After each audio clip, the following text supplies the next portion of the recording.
मोक्ष मार्गस्य नेतारम भेत्तारम कर्म भूवृताम ज्ञातारम विश्व तत्वानाम वंदे तद्गुण लब्धे। हमारे यहाँ गुणों की प्राप्ति के लिए पूजा की जाती है। गुण कहीं बाहर से नहीं आते हैं, अंदर से उद्घाटित होते हैं।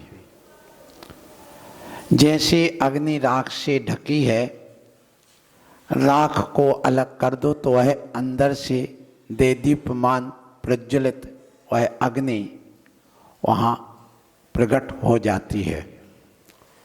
वैसे ही कर्मों का आवरण हटते ही वह आत्म तत्व देदीप्यमान प्रकट होता है, वे गुण प्रकट होते हैं। आत्मा कोई वस्तु ऐसी नहीं जिसके गुण अलग अलग बिखरे हों। आत्मा एक गुणों का पिंड है, या प्रत्येक द्रव्य गुणों का पिंड है। द्रव्य उसे कहते हैं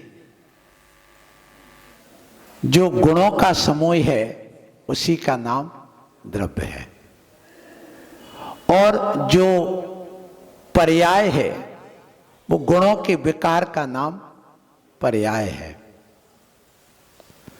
तो जब हमारे अंदर वह गुण जब विकार के रूप में बाहर आता है, जिसको हम पर्याय कहते हैं। और ये ध्यान रखना कि पर्याय और गुण इन दोनों को मिलाकर के हम द्रव्य कहते, जैसे तत्वार्थ सूत्र में कहा है गुण पर्यायवद द्रव्यम। अब उस गुणों की प्राप्ति के लिए हमें कुछ पुरुषार्थ करना पड़ता है, साधन जुटाना पड़ते हैं। तो साधन कुछ मिल भी जाते हैं, कुछ उपस्थित भी रहते हैं, और कुछ हम उपस्थित पुरुषार्थ पूर्वक करते हैं। या यूं कहिए कि जब भी कोई कार्य होता है, मैंने एक दिन और कहा था, उसके लिए 5 समवायों की जरूरत होती है। निमित्त, उपादान, भवितव्यता और काललब्धि और पुरुषार्थ। ये 5 हमारे लिए आवश्यक होते हैं। हमें मोक्ष मार्ग पर चलना है तो ये हमारे लिए साधन है।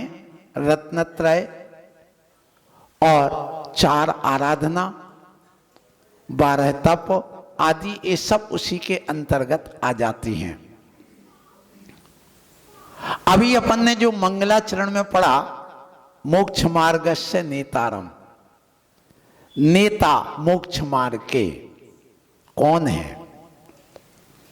जिन्होंने भूवृताम कर्म रूपी पर्वतों को भेद दिया है और ज्ञातरम जान लिया है लोक अलोक के सभी पदार्थों को, तत्वों को, द्रव्यों को। और जो सर्वज्ञ होकर के हितोपदेश का काम कर रहे हैं, ऐसे हमारे वो भगवान हैं, अरहंत हैं। और हम उनकी पूजा अर्चना क्यों करते हैं? अकेले उनके भक्त बने रहने के लिए नहीं। वैष्णव संप्रदाय में कहते हैं कि जो भगवान है तो वो भगवान ही रहेंगे। एको ब्रह्मा द्वितीयो नास्ति, ब्रह्मा एक ही होगा, दूसरा नहीं होगा। उन्होंने तुम्हें पशु बना दिया तो तुम पशु, तुम त्रियंच बन गए तो त्रियंच, तुम मनुष्य बन गए तो मनुष्य, तुम स्त्री बन गए तो स्त्री। जब तक उनकी कृपा नहीं होगी तब तक तुम अपना परिवर्तन नहीं कर सकते। लेकिन जैन दर्शन बिल्कुल इससे अलग है। इसलिए सब धर्मों से जैन धर्म अलग है और महान है। महान क्यों, ये बताओ। यदि मालिक अपने नौकर को मालिक बना दे तो वो महान माना जाएगा कि नहीं? एक गुरु अपने शिष्य को गुरु बना दे तो वो महान माना जाएगा कि नहीं? तो जैन दर्शन की विशेषता है कि जिन भगवान की हम आराधना करते, स्तुति करते, वंदना करते हैं, तो उनकी स्तुति वंदना करते करते हम स्वयं भगवान बन जाते। इसलिए हमारा धर्म महान है और कोई कारण नहीं है। ये महानता एक जैन दर्शन में बताई गई और दुनिया में के कोई धर्म में नहीं है। इसलिए हम जैन धर्म को अंगीकार करके यहां उस जैनत्व को समझ करके अपने आत्म तत्व को समझने के लिए हम सबसे पहले श्रद्धा करते हैं। श्रद्धा के बिना हमारा मोक्ष मार्ग प्रारंभ नहीं होता। श्रद्धा क्या है? श्रद्धा और कुछ नहीं, सुन लो। श्रद्धा रत्नत्रय की मां है। क्या कह रहा हूं? श्रद्धा रत्नत्रय की मां है और श्रद्धा धर्म की पत्नी है। आप विचार करना मैं क्या कह रहा हूं। और श्रद्धा मुक्ति श्री की बेटी है। आप विचार करिए, अच्छे से बैठ के चिंतन करना इस पर। और श्रद्धा, सच्ची श्रद्धा भव्य के अंदर ही प्रकट होती है। वो श्रद्धा गुण जिसको हम क्या कहें, आत्मा के अनंत गुणों में जो श्रद्धा गुण है वह किस में प्रकट होता है? भव्य में। अभव्य में वह प्रकट ही नहीं होता। वो सब जितना भी है वो बाहरी प्रदर्शन का होता है, वह श्रद्धान करता है। इसके लिए आचार्य कुंद कुंद स्वामी ने कहा, सद्दे दी पत्ते दी रोचे दी पुणोचा फासे दी धम्मम भोग निमित्तम न तो कम्मक खयम कुण दी। एक गाथा लिख दी आचार्य कुंद कुंद स्वामी ने। सद्दे दी वो श्रद्धान करेगा, पत्ते दी प्राप्त करेगा, रोचे दी खूब रोचेगा, गुरु के आगे पीछे रहेगा, चरण छुएगा, ये करेगा वो करेगा। लेकिन क्यों? धम्मम भोग निमित्तम। किसके लिए करेगा? सांसारिक भोगों के लिए करता है। लेकिन सम्यक दृष्टि उसके लिए नहीं करता है। वो अपने अंदर से उस परमात्मा को, उस गुणों की प्राप्ति के लिए कार्य करता है। इसलिए यहां कहा गया कि वो श्रद्धा किसमें होती है? भव्य जीव के अंदर प्रकट होती है।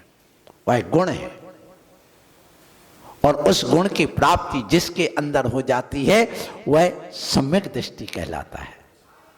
और ऐसा सम्यक दृष्टि भी जीव राग देश से बचने की पूरी कोशिश करता है।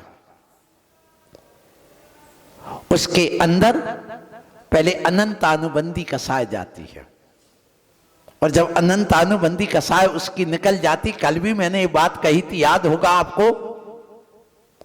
जब वो एक कसाय निकल जाती इतनी विशुद्धि उसके अंदर आ जाती है, रागों से ने जितने जितने अंशों में उसका राग चला गया उतने उतने में उसकी विशुद्धि बढ़ती चली जाती। उसके चर्या में, उसके खान पान में, रहन सहन में अंतर पड़ जाता है। वह लड़ाई झगड़ा कर भी लेगा तो 6 महीने से ज्यादा नहीं करता है। कसाय रखते ही नहीं, उसके अंदर ही छोड़ देता है वो पूरी। एक प्रश्न आया था, 100 टांग करके चल रहा है, कौन? एक छायक सम्यक दृष्टि जीव जिनका नाम है मर्यादा पुरुषोत्तम राम। और जो बताया गया कि वो 6 महीने तक 100 को लेके घूमते रहे, वो इसलिए बताया गया कि देखिए कि एक सम्यक दृष्टि जीव के अंदर भी 6 महीने तक कसाय रह सकती है, क्योंकि जो अप्रत्याख्याना वर्ण कसाय का उदय चल रहा है वह 6 महीने तक उसको भटका सकता है। ये ध्यान रखो। इसलिए आपको उस सम्यक दर्शन को मजबूत बनाना है। ये सम्यक तो वर्धनी क्रिया है, दान, पूजा, स्वाध्याय आदि, ये षडावश्यक सब सम्यक तो वर्धनी क्रिया है। 25 क्रियाओं में सम्यक तो वर्धनी क्रिया और मिथ्यात्व वर्धनी क्रिया भी आप लोग करते। कौन सी? गए, गंगा गए सो गंगादास, जमुना गए तो जमुनादास। ऐसा नहीं, सम्यक दृष्टि जीव ऐसा नहीं होता। वो बीतरागी धर्म को समझता है, बीतराग साधुओं को समझता है, धर्म को अंदर उतारता है और उतार करके वह बस वहां से हट जाता है।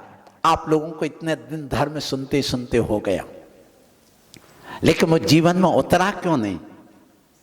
क्यों नहीं उतरा? आपने कभी विचार किया? इसलिए नहीं उतर पाया है कि आपने धर्म का कुल्ला किया है, अंदर धारण नहीं किया।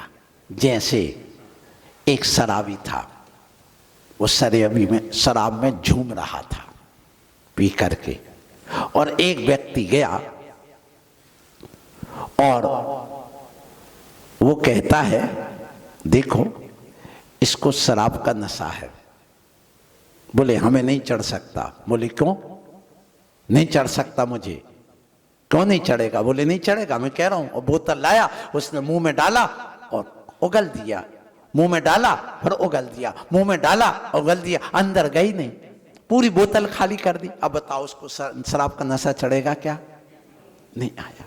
बस इसी प्रकार से आप लोगों ने अभी तक धर्म का कुल्ला किया है, आपने उसको अंदर उतारा ही नहीं। और मैं तो अपने आप को सौभाग्यशाली मान रहा हूं कि मैं आचार्य गुरुवर विद्यासागर जी के पास सन 1982 में जब नैनागिरी में पहुंचा और उन्होंने एक घूंट मुझे धर्म पिलाया, उस समय पी लिया तो उसका नशा आज भी चढ़ा हुआ है। और आप बिल्कुल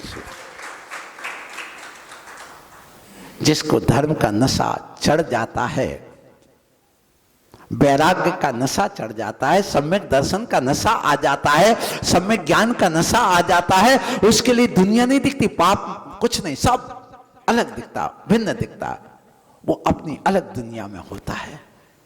हम दिगंबर हैं, हमें ये पता ही नहीं कि हमारे ऊपर कपड़े हैं क्या, हमें कुछ नहीं,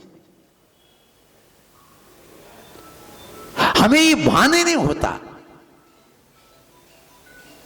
हाँ, जब कोई याद करा दिया, उस पर दृष्टि जाए तो विचार आता है कि मैं क्या हूं। नहीं तो मैं तो एक चेतन अवस्था में रहता हूं, हमेशा चेतन अवस्था में ज्ञानोपयोग में ढला हुआ जो जीव होता है वही तो चेतन अवस्था है। और जब जब वह शरीर आदि की ओर जाता है, उस समय उसकी उस जड़ में क्रिया हो जाती। आचार्य कुंद स्वामी कहते कि तूने यदि भैंस का ध्यान किया तो तेरा ज्ञानोपयोग उस समय किस रूप में हो गया? भैंस के रूप में हो गया। और जिस समय तूने सिद्धत्व का ध्यान किया तो तेरे के रूप के क्या हो गया? सिद्धत्व रूप में हो गया। एवं भूत नहीं कि अभिच्छा से जब चलोगे तब ऐसे ही होगा। इसलिए बार बार कहा जाता है अपने उस तत्व को मत भूलो, अपने उस ज्ञान को मत भूलो, अपने उस गुणों को मत भूलो, उसमें रमण करने की बात बार बार सोचो और अपने अंदर से इस राग, देश और मोह, तीन चीजों को मिटाओ। कितनी? तीन चीजें, बस और कुछ नहीं करना है। मुझे ये बताओ, आप लोग पढ़े लिखे हैं सब, एक में तीन जोड़ो तो कितना होगा? 1 1 + 3 = 4। एक आओगे, एक में 3 जोड़ोगे तो कितना होगा? 4। और एक में से 3 घटाओगे तो क्या होगा? -2 बचेगा। एक होगा 1 - 3। ये अपनी गणित हो सकती, लेकिन अध्यात्म की गणित ये कहती है एक आत्मा है, उस आत्मा में से राग, द्वेष, मोह घटा दो तो अनंत हो जाएगा। और उस राग, द्वेष, मोह को जोड़ दो तो भी अनंत हो जाएगा। यदि राग, द्वेष, मोह ये 3 घटाओगे तो तुम्हारा सुख अनंत हो जाएगा, और यदि 3 जोड़ोगे तो संसार तुम्हारा अनंत हो जाएगा। अथवा राग, द्वेष, मोह की जगह यदि हमें एक आत्मा में सम्यक दर्शन, सम्यक ज्ञान और सम्यक चारित्र जोड़ दे तो भी हमारा अनंत सुख हो जाएगा। और यदि इसमें से राग, द्वेष, मोह घटा दें तो भी अनंत हो जाएगा। तो किसको घटाना है, किसको जोड़ना है, ये गणित भी सीखना चाहिए। और आज आपसे यही कहूंगा कि आप अपने जीवन में इसको घटाने की बात करो। राग, द्वेष, मोह घटाओ और सम्यक दर्शन, सम्यक ज्ञान और सम्यक चारित्र इनको जोड़ लो। बस ये 3 चीजें याद रखो और श्रद्धान कर लो देव, शास्त्र, गुरु पर। किस पर? बस हम लोग पंचम काल के मुनि क्या है? पंचम काल के मुनि हम लोग जो बैठे हैं, हम क्या संवेदन करते हैं ये मैं आपको कहूंगा। क्या नाम पंडित जी का? कल्पेंद्र जी सुनो, मैच होते हैं, क्रिकेट मैच, हम लोग मैच खेल रहे हैं। कौन सा मैच खेल रहे हैं? Cricket match. क्यों? सुनो, क्रिकेट मैच में आप देखना 3 स्टंप होते हैं और उस पर 2 गिल्ली होती हैं। एक अपने पास होती जो बैट लेकर के खड़ा, और 3 सामने भी होती है। हो गए ना? वो सामने वाला वहां रक्षा करता हो, तुम्हें भी उसमें रक्षा करना, तुम्हारी भी वहां जाकर के बॉल ना लगे, तुम भी उसमें ना टकराओ। और 22 गज की पिच होती है। कितनी? 22। बस मुनि महाराज से यही कहा गया है, मुनिराज तुम्हारे पास तो 22 परिसय है। कितने परिसय? 22 परिसय। और मार्ग चवन निर्जरार्थम परिसोडव्या परिसा। जो साधु, सुन लो, आज कान खोल के सुनना, तुम जो पंखा लगाते हो, कूलर लगाते हो, मुनि को हीटर लगाते, गलत है। जो साधु परिसय सहन नहीं करता है वह मार्ग से च्युत हो जाता है। और जो साधु मार्ग चवन निर्जरार्थम, मार्ग से च्युत ना होने के लिए, देखना हम ठंडी सहन कर रहे हैं, गर्मी सहन कर रहे हैं, ये काम निर्जरा नहीं। ध्यान रखना, हम ठंडी सहन कर रहे हैं, गर्मी सहन कर रहे हैं, भूख प्यास कर रहे हैं, काय क्लेश केसलोंच आदि से कर रहे हैं, विहार करते हमें कांटे आदि चुभते, तो ये किसके लिए? तो आचार्य वहां पर उमा स्वामी महाराज ने स्पष्ट लिखा, मार्ग आचवन, मार्ग से च्युत ना होने के लिए परिसय सहन करना जरूरी है। और कर्म निर्जरार्थम, कर्म की निर्जरा के लिए परिसय जरूरी है। तो हम जो इतना कठिन तप कर रहे हैं वो किसके लिए? 2 कार्य के लिए। एक तो मेरी कर्म की निर्जरा हो जाए और मैं आउट ना हो, इस मोक्ष मार्ग से मैं आउट ना हो जाऊं, निकल ना जाऊं, उस मोक्ष मार्ग पर बने रहने के लिए ये परिसय सहन जरूरी है। ये उपसर्ग और परिसय इसलिए है। तो अब मुनि महाराज को क्या करना? हे मुनिराज, आज हम क्रिकेट की बात करें तो आज हमारे पास 3 प्रकार का मैच है। एक वनडे, एक टेस्ट मैच और एक 20 मैच। कितने प्रकार के? 3 प्रकार के। अब देखिए, अब हम मान लो क्रिकेटर बन करके आ गए इस मोक्ष मार्ग की पिच पर। बस ये कहा तो मैं पहले 3 स्टंप की रक्षा करना है, रन बने या ना बने। 3 स्टंप कौन से हैं? सम्यक दर्शन, सम्यक ज्ञान और सम्यक। और 3 स्टंप और सामने देव शास्त्र गुरु, इनकी भी रक्षा के 3 स्टंप बचा के रखना। और 2 गिल्ली, एक अंतरंग तप और एक बहिरंग तप। एक निश्चय रत्नत्र और दूसरा व्यवहार रत्नत्र। इसको आप बचा के रखिए और आप उस पर दौड़िए, उस मोक्ष मार्ग की पिच पर चलिए। और ध्यान रखना, ये पंचम काल है, तो मैच विनर नहीं बन सकते हो। आज मैच तुम जीत नहीं सकते। को आधा मोक्ष मार्ग है, अधूरा छोड़ना पड़ेगा, लेकिन करना पड़ेगा। इसलिए कहा गया कि तुम वनडे मैच मत खेलो, टेस्ट मैच खेलो। तुम तो वहां पिच पे टिके रहो, बस आपका बल्ले से रन बने या ना बने, बस तुम आउट नहीं हो जा, मैच ड्रा हो जाए, हो जाने को हारे नहीं माने जाओगे। तुम अपने अपने मोक्ष मार्ग पर उसको रक्षा कर लो। बस तो हमारा मैच कौन सा है आज? बोलो। टेस्ट मैच खेल रहे हैं हम लोग। उस टेस्ट मैच खेलते हुए हम अपनी पिच पर जमे हुए हैं। हमारी उतनी निर्जरा हो या ना हो, बस बने रहना है, मार्ग पर बने रहना। बस इतना हमें सिखाया गया, इतना बताया गया। सो आज के इस युग में ये ध्यान रखिए, ऐसा यह मोक्ष मार्ग है। इस मोक्ष मार्ग 2 नहीं है, ये ध्यान रखना। मार्ग 2 नहीं, मार्ग कितना है? 1 है। मार्ग कभी 2 नहीं कहना। हाँ, कथन की अपेक्षा 2 है, एक निश्चय नहीं की अपेक्षा और एक व्यवहार के। मार्ग 2 हो गए, किसकी अपेक्षा? दुभियंपि मोक्षेऊ। क्या कहा? दुभियंपि मोक्षेऊ जाने पाऊ नदी जब मुनि नीमा। तम पयत चित्ता जूयम ध्यानम सम भस्य है। कहा जब मुनि ध्यान की अवस्था में होते तो दोनों प्रकार के उसके मोक्ष मार्ग बन जाते हैं, निश्चय भी और व्यवहार भी। तो दो मार्ग हैं, कौन कौन से हो गए नए की अपेक्षा। फिर एक और सुनिए, और ये मार्ग कार्य और कारण की अपेक्षा भी दो हो गए। कारण क्या है व्यवहार, और निश्चय क्या है कारण। कारण हो गया व्यवहार और कार्य क्या हो गया निश्चय। अब निश्चय मोक्ष मार्ग कारण हो गया किसके लिए शुद्धोपयोग के लिए, और शुद्धोपयोग कारण हो गया किसके लिए केवल ज्ञान के लिए, और केवल ज्ञान कारण हो गया मोक्ष के लिए।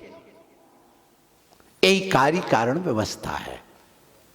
फिर इसके बाद सुनिए, आचरण की अपेक्षा एक शुभोपयोग और एक शुद्धोपयोग की अपेक्षा से भी मोक्ष मार्ग कितने प्रकार का हो गया दो, अथवा एक गृहस्थ की अपेक्षा और एक, तो दो मार्ग हो गए। पर तो ये महाराज सुनो दो नहीं। अब हम आपसे पूछते हैं, यहां कोई इंजीनियर है क्या, कोई ठेकेदार है? सुनो आप मुझे बताओ, हम विहार करते हैं तो एक कच्चा मार्ग आता और एक पक्का मार्ग, कितने मार्ग हो गए दो हो गए। अच्छा कच्चे मार्ग और पक्के मार्ग में भैया सुशील भैया बताओ क्या अंतर है? नहीं सुनो, कच्चा मार्ग बना उसमें WBM का रोड कहलाता है। कौन सा WBM, माने उसमें मिट्टी मिला देते हैं, गिट्टी मिला देते हैं और रेत मिला करके उस पर रोलिंग करते, वो कौन सा मार्ग है कच्चा। अब देखिए यहां से हमें जाना है मुजफ्फरनगर, है अब यहां से रोड बना तो पहले कौन सा मार्ग बनेगा कच्चा की पक्का, कच्चा बनेगा। अब पक्का मार्ग अलग बनेगा कि कच्चे के ऊपर पक्का बनेगा, बोलो। पहले कच्चा मार्ग ही बनेगा, कच्चे मार्ग के ऊपर फिर डामर डाल देंगे या सीमेंट डालेंगे तो वो मार्ग कौन सा हो जाएगा। तो मार्ग दो हुए कि एक हुआ, मार्ग तो एक ही है, लेकिन पहले कौन सा बना फिर उसके ऊपर क्या बना पक्का। इसी प्रकार पहले व्यवहार मार्ग बना, क्या बना वो व्यवहार मार्ग कारण हो गया किसके लिए निश्चय। जब तक कच्चा नहीं बनाओगे तब तक पक्का भी नहीं बनेगा। इसलिए कहने में मार्ग कितने आए दो, एक कच्चा और एक पक्का, लेकिन मार्ग कितना था एक ही था। इसी प्रकार मोक्ष मार्ग कितने हैं दो के एक ही है। बस कहने में आता है कि दो मार्ग, एक निश्चय और एक व्यवहार। हाँ इतना बस है, बिना कारण के कभी कार्य नहीं होता, ये भी ध्यान रखना। ये बहुत सारा विषय, कारण कार्य व्यवस्था क्या है, कारण क्या है, निमित्त क्या है, उपादान क्या है, किसके साथ क्या मिलता है, और आपके क्या बोलते हैं कि काल लब्धि क्या है, कौन सी लब्धि कब आई, सम्यक दर्शन कैसे होगा, किसको कब होगा, क्या होगा, उसके कारण क्या, ये बहुत सारा विषय है। 4 महीने में भी पूरा नहीं होता, अभी तो शुरुआत है।